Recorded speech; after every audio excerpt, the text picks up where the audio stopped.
All right, mom and dad, if you are looking to purchase a digital device for your child this year, there are three things that we need to talk about that you need to have on board before you give this to your child. Maybe grandma and grandpa are saying, hey, all the other kids have them. I want my 8-year-old grandchild or 12, or maybe they're 4. Maybe it's your child's first device.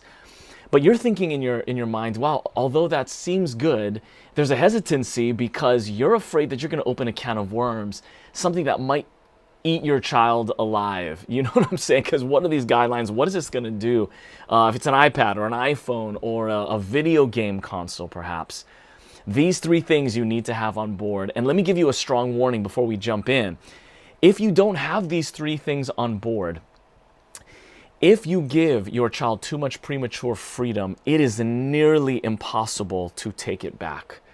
Right? Once your child has tasted of this freedom, this like no guidelines, not filtered, I can do whatever I want with these devices or play anything I want, it is very difficult, especially if your child is over the age of 12. It's not impossible, but it's tough, and you don't want to walk into that trap. Okay, welcome to the Parenthood Life channel. If you are looking for equipping with practical tools to help your kids succeed in life when it comes to dating, marriage, finding a spouse, sexual issues, internet safety, you're in the right place. So subscribe or follow me here. These are the real deal issues that we're talking about, mom and dad. And I want to jump right in because the Christmas season is upon us.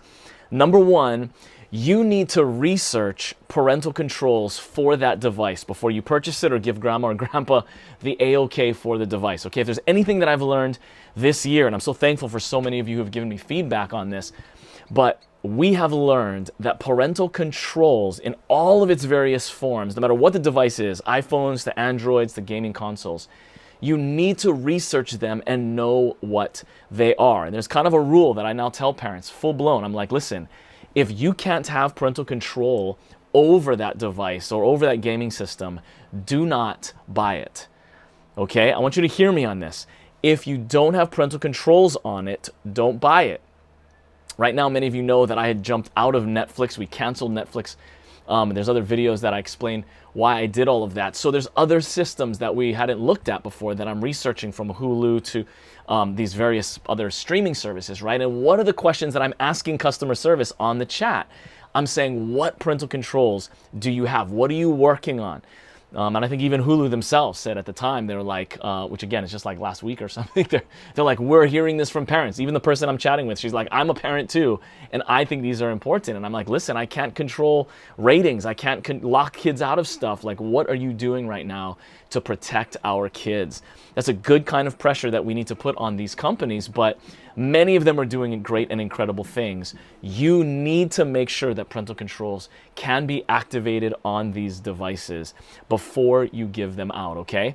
Between the ages of 2 and 12 years old, you need to activate those parental controls, and you need to give them to your child with guidelines, letting them know how this is going to work, what time I'm going to take it away, etc., all those things. If they're the ages of 12 to 18 or 17 or 18, that's a discussion that you want to have, but ultimately you have to be able to make those decisions. Now, the reason I'm separating those two age groups out is because of what we've been seeing this year with teens reacting in a strong and negative way to a lot of parental controls. This is why I'm saying to you, you have to have parental controls there from the beginning. Because if you're trying to take it away, if you're trying to take it back from them, it is very difficult, and it can actually harm or hurt your relationship with them. So you don't want to be in that position, okay? What you want to do is preload them before you give them the device. Now, I know you want to just like have it wrapped and it's all beautiful and they experience the whole thing, especially with Apple products. It's like this thing and everybody has this thing. However, open it up, charge the battery, get in there, update the software, update the OS, Google how to put the parental controls on, watch vids on this channel, and learn what it is that you're trying to do to protect your kids before you give them the device. Yeah, you can put it back in the box and maybe they miss a little bit of something, but it's totally worth it, okay? Trust me on that.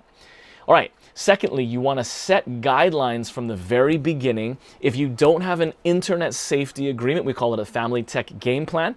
You can learn how to get one at familytechgameplan.com. Not only is my free video presentation there if you haven't seen it yet, but also an opportunity to purchase the online course, which is an experience that you're taking your family through, and it ends with the tech agreement. It's robust, it's like 3 or 4 pages long, and it needs to be because of the various dangers, the pornography, the predators that exist out there, okay? So again, to reiterate, make sure you go into this with parental controls activated as well as family guidelines so your kids know what's going on from the very get-go, okay? Thirdly, I want to encourage you to think through and maybe what you can do, and this is what we're calling it, you can lock down the device and make it very much like a flip phone, okay? So you guys know that I talk about something that, that our family has on board. It's called Start at 16. And basically what that means is that our kids don't have full-blown data phone access, no social media, until they're 16 years old, and we start that convo to see if they're ready there. Of course, we're having conversations about all of this leading up to it, but anyway, without getting into all of that, we talk about that in other places, but the point is, you may want to consider locking down the device pretty strongly using parental controls, both as a third-party app like Bark or Circle, as well as within the device itself. So for example, I don't allow my children, my two 15-year-olds, they have data phones, but it's heavily locked down so that it's pretty much like a flip phone, but they can access a couple of other things like photos and music, etc. There's no social media on there. They can't use Safari. There's no YouTube. There's no streaming services, nothing.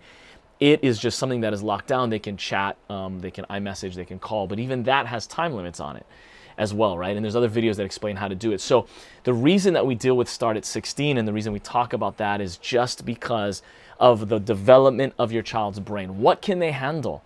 And if you give out too much freedom too early, the stakes are too high, and the mistakes that they can make can harm them for the rest of their lives. And I don't mean to be over dramatic, but it's really that important. So don't want to hash out all of those details here. You can learn more about it at familytechgameplan.com.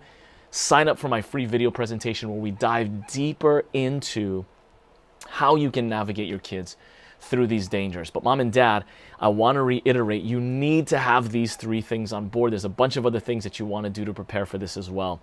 But Christmas can be a humongous blessing, but we want to prepare the best way that we can. Mom and dad, I believe in you. You can do it. We'll talk soon.